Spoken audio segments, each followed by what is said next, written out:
മനുഷ്യനെ പുറത്ത് ഇറക്കി നടക്കാൻ പറ്റിയതല്ലാത്ത വിധത്തില് ഡിജോയൊക്കെ ഭയങ്കരമായിട്ട് വിഷമിച്ചു. ഒരുപാട് വിഷമമുണ്ട്. ഞാൻ എന്ത് ചെയ്തു? ഒരു നിർമ്മാതാവ് എന്നുള്ള രീതിയിൽ ഞാൻ എന്ത് ചെയ്യും? ഒരു തലയിൽ നിങ്ങൾ പോസ്റ്റ് കാണുന്നു, ഇപ്പൊ തന്നെ സിനിമയെ നല്ല രീതിയിൽ ബാധിച്ചിട്ടുണ്ട്. വേണമെന്ന് വെച്ചാൽ നമുക്ക് നിയമപരമായി അല്ല, തീർച്ചയായിട്ടും അതൊക്കെ എപ്പോൾ വേണമെങ്കിലും നടത്താവുന്ന കാര്യമാണ്. കാരണം നമ്മൾ ഇങ്ങനെ ഒരു സിനിമ ഇത്രയും വലിയ കോസ്റ്റിൽ 132 ദിവസം ഷൂട്ട് ചെയ്തൊരു സിനിമ നമ്മൾ 1 വർഷം മുന്നെയാണ് ഈ സിനിമ ഷൂട്ടിങ് ആരംഭിച്ചത്. നമ്മൾ മെയ് 1-ാം തീയതി റിലീസ് ചെയ്യുമ്പോൾ നമ്മുടെ സംഘടനയിൽ നമ്മുടെ കുടുംബത്തിൽ അംഗമായിട്ടുള്ള ഒരു മെമ്പർ നാളെ റിലീസ് ചെയ്യാൻ പോകുന്ന സിനിമയുടെ കഥ ഇത് അറിഞ്ഞോളൂ എന്ന് പറഞ്ഞിട്ട് ഒരു പോസ്റ്റ് ഇടുന്നു. മെയ് 1-ാം തീയതി ഇന്ത്യയിൽ ഒറ്റ സിനിമയെ റിലീസ് ചെയ്തിട്ടുള്ളൂ. അതിന് വേറെ നമ്മുടെ സിനിമ അല്ല എന്ന് പോലും വിചാരിക്കാനായിട്ട് വേറൊരു സിനിമ കൂടെ റിലീസ് ചെയ്തിട്ടില്ല. അപ്പം ഇത് മലയാളി ഫ്രം ഇന്ത്യ എന്ന സിനിമയെ ഉദ്ദേശിച്ച് മാത്രമായിട്ടാണ്. അങ്ങനെ അത് ചെയ്യും. ഞങ്ങൾ അതിൻ്റെ പിറ്റേ ദിവസം ഒരു ഇന്റർവ്യൂ കുറേ മാധ്യമങ്ങൾക്ക് വിളിച്ചിട്ട് ഓൺലൈനെ വിളിച്ചിട്ട് ഞങ്ങൾ കൊടുത്തുകൊണ്ടിരിക്കുന്നതിൻ്റെ ഇടയിൽ അതിൽ നിന്ന് ഓരോ ഓൺലൈനിൽ നിന്ന് മാത്രമാണ് ഒരു ചോദ്യം വന്നത്. ഇങ്ങനെ നിഷാദ് കോയ ഒരു പോസ്റ്റ് ഇട്ടല്ലോ എന്ന് പറഞ്ഞിട്ട് അതിന് ഞങ്ങൾ കൊടുത്ത റിപ്ലൈക്കാണ്, അതായത് ഞാനതിൽ പറഞ്ഞിട്ടുണ്ടായിരുന്നു ഞങ്ങളുടെ സിനിമ സംഘടനയ്ക്ക് തന്നെ സിനിമ കുടുംബത്തിന് തന്നെ ഏറ്റവും കൂടുതൽ മാനക്കേട് ഉണ്ടാക്കാവുന്ന ഒരു കാര്യമാണ് ചെയ്തതെന്നാണ് ഞാൻ അതിൻ്റെ അകത്ത് പറഞ്ഞത്. അതിന് റിപ്ലൈ ആയിട്ട് വീണ്ടും ഇതേ ഓൺലൈനിനെ വിളിച്ചിട്ട് വീണ്ടും ഒരു ഇന്റർവ്യൂ കൊടുക്കുകയാണ്. അപ്പം ഞങ്ങളുടെ വശത്ത് നിന്ന്, അതായത് റൈറ്ററെയോ ഡയറക്ടറെയോ പ്രൊഡ്യൂസറുടെയോ വശത്തു നിന്ന് ഒരുമിച്ചല്ലാതെ തനിയായിട്ട് ഒരു ഇന്റർവ്യൂ കൊടുക്കുമ്പോൾ ഒരു പരിധിവരെയുള്ള ആൾക്കാർ അയാൾ പറഞ്ഞത് ശരിയെന്നാണ് വിചാരിച്ചിരിക്കുന്നത്. അപ്പോൾ അതിനെ ബേസ് ചെയ്തിട്ട് അതിനെ വന്നിട്ട് ടാർഗറ്റ് ചെയ്തിട്ട് നെഗറ്റീവ് കമന്റ്സ് പോസ്റ്റ് ചെയ്യാനായിട്ട് തുടങ്ങി. ഞങ്ങൾക്ക് ഒരു പോസ്റ്റ് പോലും ഇടാൻ പറ്റത്തില്ല, മുഴുവൻ നെഗറ്റീവ്. അപ്പൊ കള്ള പ്രൊഡ്യൂസർ, അതായത് വന്നിട്ട് മോഷ്ടിച്ച കഥയല്ലേ പ്രൊഡ്യൂസ് ചെയ്തത്. അപ്പൊ ഞാൻ എന്ത് ചെയ്തു? ഒരു നിർമ്മാതാവ് എന്നുള്ള രീതിയിൽ ഞാൻ എന്ത് ചെയ്യും?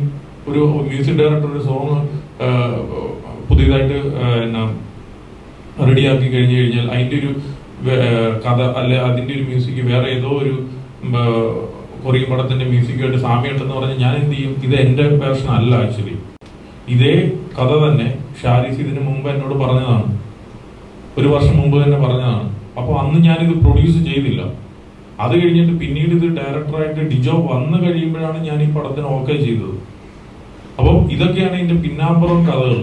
പക്ഷെ ഇതിപ്പോ മനുഷ്യനെ പുറത്ത് ഇറക്കി നടക്കാൻ പറ്റിയതല്ലാത്ത വിധത്തില് ഡിജോയൊക്കെ ഭയങ്കരമായിട്ട് വിഷമിച്ചു.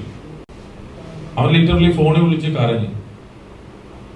കാരണം ഒരു പടം നമ്മളൊക്കെ എത്രയോ സിനിമകൾ പരാജയപ്പെട്ടിട്ടുണ്ട്, ക്യാഷ് പോയിട്ടുണ്ട്. അതിനൊന്നും നമുക്കൊരു പ്രശ്നം പോലും ഇല്ല. ഇങ്ങനെയാണ് ഒരു സിനിമയെ അപമാനിക്കുന്നത്. അത് സിനിമാ കുടുംബത്തിലുള്ളവർ തന്നെ. അങ്ങനെ ഇരിക്കെ തന്നെയാണ് ഇങ്ങനത്തെ ഒരു വിഷമം ഉണ്ടായ സ്ഥിതിക്കാണ് ഞാൻ എന്റെ സംഘടനയ്ക്ക് പരാതി കൊടുത്തു. ഞാൻ ഉണ്ണിയേട്ടനെ വിളിച്ചു പറഞ്ഞു, ഇത് ഇങ്ങനെയാണ് ഒരു സംഘടന ചെയ്യേണ്ടത്, ഇത് എന്താ ചെയ്യാൻ പറ്റുന്നതെന്ന് ചോദിച്ചിട്ട്. അതായത് വന്നിട്ട് ഇതേ ഡയറക്ടറായിട്ട് തന്നെ ഞാൻ ഇനിയും സിനിമകൾ ചെയ്യാനുള്ള അല്ലെ റൈറ്ററായിട്ട് അടുത്ത സിനിമ ചെയ്യാൻ വേണ്ടിയിട്ടുണ്ട്. ഇങ്ങനെ ഒരു മോഷ്ടിച്ച കഥ ചെയ്യേണ്ട ഒരു ആവശ്യകത എനിക്ക് എന്താണുള്ളത്? അല്ല, ഞങ്ങൾക്ക് എന്താണ് ഇവിടെ ഉള്ളത്? ഞാൻ ഈ വർഷം തന്നെ 4-5 സിനിമകൾ വേറെയും ചെയ്യുന്നുണ്ട്. അതിൻ്റെ അകത്ത് ഒരു നിർമ്മാതാവ് എന്ത് തെറ്റാണ് എൻ്റെ അകത്ത് ചെയ്തേക്കുന്നത്? അത് ഇത്രയും വലിയൊരു സിനിമ നിങ്ങൾ ആലോചിച്ച് നോക്കും. ഇത്രയും സ്ഥലങ്ങളിൽ പോയി രാജ്യത്ത് പോയി ഷൂട്ട് ചെയ്ത സിനിമയുടെ കോസ്റ്റ് എന്തായിരിക്കുന്നു? നിങ്ങളൊന്ന് വായിച്ചു നോക്കി. എത്രയോ മോശകരമായിട്ടാണ് ഇതിന്റെ ഡയറക്ടറെയും എന്നെ പറ്റിയൊക്കെ അതിൻ്റെ അകത്ത് എഴുതി വിട്ടേക്കുന്നത്. റൈറ്ററെ പറ്റിയൊക്കെ പറഞ്ഞേക്കുന്നത് ഒരാളെ കാട്ടാൻ പറ്റത്തില്ല. അത്ര വിഷമമുണ്ട്. അതുകൊണ്ടിട്ട് ഞാൻ എന്റെ സംഘടനകളെ സമീപിച്ചു, ഡയറക്ടർ FFK-നെ സമീപിച്ചു. അതിന്റെ ഒരു തീരുമാനമാണ് ഇന്ന് ഇവിടെ ഇരിക്കുന്നത്. നിയമപരമൊക്കെ അതൊക്കെ എന്ന് നടക്കാനപ്പ പറഞ്ഞ മനസ്സിലായി. ഇന്നിപ്പോ തിയേറ്ററിൽ 200 ചില്ലാനും തിയേറ്ററിൽ പടം ഓടിക്കൊണ്ടിട്ടിരിക്കുകയാണ്. ഇന്ന് 2ാമത്തെ ആഴ്ചയാണ് ഇന്ന് കറക്റ്റ്. അത്രയും തിയേറ്ററിൽ ഈ പടം ഒരു ഫ്ലോപ്പ് സിനിമയാണെങ്കിൽ ഈ തിയേറ്ററിൽ നിന്ന് എല്ലാം പടം കുറയണ്ടേ? ഒരു ഷോ എങ്കിലും കുറയണ്ടേ? ഒരു 10 തിയേറ്ററിൽ നിന്നെങ്കിലും സിനിമ എടുത്ത് മാറ്റണ്ടേ? സിനിമ നല്ല രീതിയിൽ ഓടിക്കൊണ്ടിട്ടിരിക്കുകയാണ്. ഡീഗ്രേഡിന്റെ അങ്ങേയറ്റം. നമ്മൾ ഓൺലൈനിന് വന്നിട്ട് പ്രൊമോഷൻ ടീമിനോട് ചോദിക്കുകയാണ്, മറ്റേ നിഷാദ് കോയയുടെ ആ പോസ്റ്റിനടിയിൽ സപ്പോർട്ട് ചെയ്യുന്ന പോലെ രീതിയിൽ ചെയ്യാമോ എന്ന് ഞങ്ങളുടെ ടീമിലുള്ളവരോട് തന്നെ ചോദിക്കുകയാണ്. അല്ല, ഇതൊക്കെ എന്ന് പറഞ്ഞാൽ ഓൺലൈനിന്റെ ഏറ്റവും മോശകരമായിട്ടുള്ള ഒരു പ്രവൃത്തിയാണ്. നമുക്കിപ്പോ എങ്ങനെയാണ് ഒരു 10,000 ഓൺലൈൻകാരുണ്ടെങ്കിൽ നമുക്ക് ഇവർക്ക് മുഴുവൻ പരസ്യം കൊടുക്കാനായിട്ട് പറ്റുമോ? നമ്മൾ അതിൽ നിന്ന് സെലക്ട് ചെയ്യുന്ന ഒരു 100-200 പേരെ ആയിരിക്കും. ബാക്കി 800 പേർക്ക് നമുക്ക് കൊടുക്കാൻ പറ്റത്തില്ല. നമ്മളൊരു പ്ലാനിങ് ഇല്ല, ഒരു സിനിമയ്ക്ക് ഇത്ര രൂപയുടെ പരസ്യം കൊടുക്കാൻ പറ്റുള്ളൂ എന്ന് ഞങ്ങൾക്കൊരു പ്ലാനിങ് ഉണ്ടല്ലോ. അത് കൊടുക്കാത്തവർ മുഴുവൻ എങ്ങനെയാണ് ഞങ്ങൾക്ക് ശത്രുക്കളാവുന്നത്? സിനിമേനെ എന്ത് വേണമെങ്കിലും പറഞ്ഞു, അതിൻ്റെ അകത്ത് ഒരു പ്രശ്നമില്ല. ഡീഗ്രേഡ് ചെയ്യുക, പടത്തെ പറ്റി എത്ര താറടിച്ച് സംസാരിക്കോ, ഇതാണോ സിനിമ? ഇവിടെയൊക്കെ പ്രശ്നമുണ്ടാക്കിയ സിനിമ കുടുംബത്തിൽ നിന്നുള്ള ഒരാളാണ് അല്ലെ? ഓൺലൈൻകാരെ അടച്ച് നമുക്ക് പറയാം, സിനിമ കുടുംബത്തിൽ നിന്ന് ഒരാൾ വന്നാണ് ഈ പ്രശ്നം ഉണ്ടാക്കിയത്, അല്ലാതെ ഓൺലൈൻകാരുണ്ടാക്കിയ പ്രശ്നമല്ല. എന്നിട്ട് അദ്ദേഹം പോയി ഒരു ഇന്റർവ്യൂ കൊടുക്കുന്നു, അദ്ദേഹം ഫേസ്ബുക്കിലിടുന്നു, പിന്നീട് അത് പിൻവലിക്കുന്നു, വീണ്ടും ഒരു ഇന്റർവ്യൂ കൊടുക്കുന്നു. അവിടെയാണ് ഈ പുറലോകം മൊത്തം അറിഞ്ഞത് എന്നാണ് ലക്ഷ്യം മനസ്സിലാക്കേണ്ടത്. അല്ല ഓൺലൈൻകാർ മൊത്തം പരസ്യമില്ലാത്തതുകൊണ്ട് ഡീഗ്രേഡ് എന്നുള്ള സാധനമല്ല അതിനകത്തുള്ളത് എന്ന കാര്യത്തിൽ ഒരു സംശയമില്ല. അന്നും ഇന്നും ഉള്ളതാണ് ഡീഗ്രേഡിംഗ് ഉള്ളത്. അല്ല, ആ ഒരു അഭിപ്രായം എനിക്ക് 100% ഉണ്ട്. കാരണം ഞാനാണല്ലോ പൈസ ഇവൻ മുടക്കുന്ന ഒരാള്. അപ്പം എത്രത്തോളം പൈസ കൊടുത്തില്ലെങ്കിൽ, നമുക്ക് ഇത്ര രൂപയ്ക്ക് പരസ്യം കൊടുത്തില്ലെങ്കിൽ പ്രശ്നമായിട്ട് നിൽക്കുവാണ്. അതെന്ത് ചെയ്യും? ഇത് ഞാൻ ഫേസ് ചെയ്യുന്ന, ഇത്രയും സിനിമകൾ നിർമ്മിക്കുന്ന ഒരു നിർമ്മാതാവ് എന്നുള്ള രീതിയിൽ ഞാൻ ഫേസ് ചെയ്യുന്ന പ്രശ്നമാണ്. എനിക്ക് ഞാൻ ഫേസ് ചെയ്യുന്ന പ്രശ്നമല്ലേ പറയാൻ വേണ്ടിയിട്ട് പറ്റുള്ളൂ.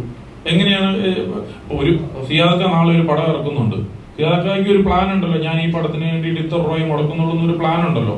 ഞാൻ വേറൊരു രീതിയിൽ ഇപ്പൊ അധികം ഫ്ലെക്സ് ബോർഡ് ഒന്നും വെക്കണ്ടായിരിക്കും. ഇപ്പോഴത്തെ കാലഘട്ടത്തിൽ ഡിജിറ്റലിൽ മാത്രം പ്രൊമോഷൻ ചെയ്താൽ മതി. ഞാൻ കേരളത്തിൽ 250 ഫ്ലെക്സ് ബോർഡ് വെച്ചിട്ടുണ്ട്. അത് എന്റെ സാറ്റിസ്ഫാക്ഷൻ ആണ്. എന്റെ സിനിമ എവിടെ ചെന്ന് കഴിഞ്ഞാലും കാണാം എന്നുള്ള രീതി. അത് ശരിയാണെന്ന് ഞാൻ ഉദ്ദേശിക്കുന്നില്ല, അത് എന്റെ സാറ്റിസ്ഫാക്ഷൻ. ഈ സിനിമയുടെ പ്രൊമോഷൻ ചെയ്ത രീതിയിലും മിസ്റ്റേക്കുകൾ പറ്റിയിരുന്നു. ആദ്യമേ ഒരുപാട് പാളിച്ചകൾ പറ്റിയിട്ടുണ്ട്. അതുകൂടെ ആവാം ഇത് ഇത്രയും ഡിലേ ആവാനും ഇങ്ങനെ ഒരു വിശ്വസിക്കുന്നുണ്ടോ? അല്ല, ആദ്യമേ തന്നെ ഒരുപാട് വിഷമമുണ്ട്. നല്ല എന്താ പറയുക, ഫെഫ്ക എൻ്റെ സംഘടനയോട് ഞാൻ ആദ്യം കടപ്പെട്ടിരിക്കുന്നു. കാര്യം ഞാൻ ജസ്റ്റ് 2-3 പോയിന്റ് പറയാം. ഈ ഇഷ്യൂ നടക്കുമ്പോൾ ശനിയാഴ്ച ഞാൻ ബഹ്റിനിലാണ്, പ്രൊമോഷന് വേണ്ടി പോയതാണ്. എന്തുകൊണ്ട് ഞാൻ ഇത്രയും ഡിലേ ആയി എന്നുള്ളതിൻ്റെ ഉത്തരവാണ് ഞാൻ ആദ്യം തരുന്നത്. ഞാൻ കൃത്യമായിട്ട് ഉണ്ണി സാറിനെയും ഫെഫ്കയിലെ ഓരോരുത്തരെയും വിളിച്ച് ചോദിച്ചിട്ടാണ് ഇന്നത്തെ ദിവസം വെച്ചിരുന്നത്. ഞാൻ ഇന്നലെ ഉച്ചയ്ക്ക് ശേഷം എത്തി, ഇന്നാണ് ഞങ്ങളെല്ലാവരും ഒന്ന് ഇരുന്ന്. അപ്പോൾ എൻ്റെ കയ്യിൽ കംപ്ലീറ്റ് ഡീറ്റെയിൽസ്. ഇതിൻ്റെ ഇടയിൽ സുഹൃത്തെ എന്തിനാണെന്ന് എനിക്ക് മനസ്സിലാവുന്നില്ല, ഒരു പോസ്റ്റ് ഇടാൻ പറ്റുന്നില്ല. സിനിമ ഈ ഫസ്റ്റ് ഡേ മുതൽ ഡീഗ്രേഡിങ് ഫേസ് ചെയ്തുകൊണ്ടിരിക്കുക. ഞങ്ങളൊരു നല്ല സിനിമ ചെയ്യണമെന്ന് ഓർത്ത് ഒരുപാട് ആഗ്രഹിച്ച് ഞങ്ങൾ ഇൻഡസ്ട്രിയിൽ വന്നത്. ഞങ്ങൾ പുതിയ ആൾക്കാർ തന്നെയാണ്. 6 കൊല്ലമായി കട്ടിട്ടോ മോഷ്ടിച്ചിട്ടോ അല്ല സിനിമ ചെയ്തത്. സിനിമ ചെയ്യണമെന്ന് ആഗ്രഹിച്ച് വന്നത്. 2018 ക്വീൻ ചെയ്യുന്ന. ഇപ്പോൾ എൻ്റെ ചോദ്യങ്ങളെല്ലാം തിരിഞ്ഞാണ്.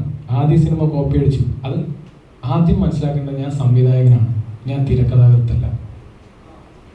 എൻ്റെ ആദ്യ സിനിമ കോപ്പി അടിച്ചു, ജനഗണമന കോപ്പി അടിച്ചു. ഇപ്പോൾ മലയാളി ഫ്രം ഇന്ത്യയിൽ വന്നിരിക്കും. ഇതാണ് എനിക്ക് കിട്ടുന്ന പോയിന്റ്. ഞാൻ ഏതോ പരസ്യങ്ങൾ കോപ്പി അടിച്ചു. ഇതൊന്നും ഞാൻ സംവിധാനം ചെയ്യുന്നതാണ്.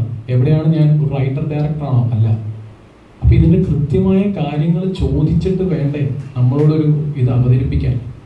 പേഴ്സണലി ഇതിൻ്റെ പടത്തിൻ്റെ പ്രൊമോഷൻ, നിങ്ങൾക്ക് എൻ്റെ മുന്നത്തെ 2 ചിത്രങ്ങളും അറിയാം. അതിന് എൻ്റെതായ രീതിയുണ്ട്. ജനഗണമനയുടെ തലേ ദിവസം പ്രൊഡ്യൂസറായി ലിസ്റ്റ് എന്നെ വിളിച്ച് ചോദിച്ചാണ്, എടാ കോടതിയുടെ രംഗങ്ങൾ ഇറക്കണ്ടേ? ഞാനാണ് പറഞ്ഞത് വേണ്ട, പ്രേക്ഷകർ ഏറ്റെടുക്കും ഫസ്റ്റ് ഡേ എന്ന് ഞാൻ പറഞ്ഞ പേരിലാണ് അത് ഇറക്കാതിരുന്നത്. അതേപോലെ എനിക്ക് ഈ സിനിമയ്ക്ക് എനിക്ക് ഒരിക്കലും ഇന്ത്യ പാകിസ്ഥാൻ സെഗ്മെന്റ്സ് വിടാൻ കഴിയില്ല. ഞാൻ എന്തിനത് വിടണം? ഞാൻ ഇതിൻ്റെ പടത്തിൻ്റെ എല്ലാം ഒളിപ്പിച്ച് വെച്ചു എന്ന് പറയുന്നുണ്ട്. ഞാൻ എന്താണ് ഒളിപ്പിച്ച് വെച്ചത്? റക്കി, പൂജ, NP43 പൂജ, ഇതെല്ലാം ഞാൻ ചെയ്തതല്ലേ. ഞാൻ എൻ്റെ ഇൻസ്റ്റാഗ്രാം സോഷ്യൽ മീഡിയ നോക്കിയാൽ പോരെ. ഒന്നെങ്കിൽ നിങ്ങളത് കൃത്യമായിട്ട് ചോദിക്കണം. പിന്നെ ഈ പറയുന്നു എന്തൊക്കെയാണ് എനിക്ക് വരുന്ന ബേസിക്കലി ഈ പടത്തിന്റെ പ്രൊമോഷൻ ഇതിന് പാളിച്ച, അതല്ല ചോദിച്ച ചോദ്യം, പാളിച്ച സംഭവിച്ചോന്ന് വെച്ചാൽ ഇല്ല. ഞങ്ങൾക്ക് ഈ സിനിമ തുടങ്ങിയതിന് ശേഷം ഈ സിനിമയ്ക്ക് വേണ്ട പ്രൊമോഷൻ സ്ട്രാറ്റജി തന്നെയാണ് നമ്മൾ വെച്ചിരുന്നത്. കാര്യം ഈ സിനിമയുടെ സ്വഭാവം ഒരു പർട്ടിക്കുലർ സെക്കൻഡ് ഹാഫ് കഴിയുമ്പോൾ കുറച്ച് സീരിയസ് ആവും. അതുവരെ നമ്മൾ ഹ്യൂമറാണ്. പക്ഷെ ഈ പറഞ്ഞ പോലെ പ്രേക്ഷകർ പ്രതീക്ഷിച്ച ഒരു ഹ്യൂമറാണോ എന്ന് ചോദിച്ചാൽ അത് നിങ്ങൾ സിനിമ കണ്ട് ഇപ്പോൾ കാണുന്ന പ്രേക്ഷകർ അതാണ് പറയുന്നത്. അവരാഗ്രഹിച്ച സിനിമയാണ്, അവരിഷ്ടപ്പെടുന്ന സിനിമയാണ്.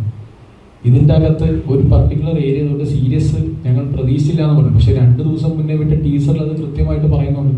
ആ സിനിമയുടെ സ്വഭാവം ഇതാണെന്ന് പറയുന്നു.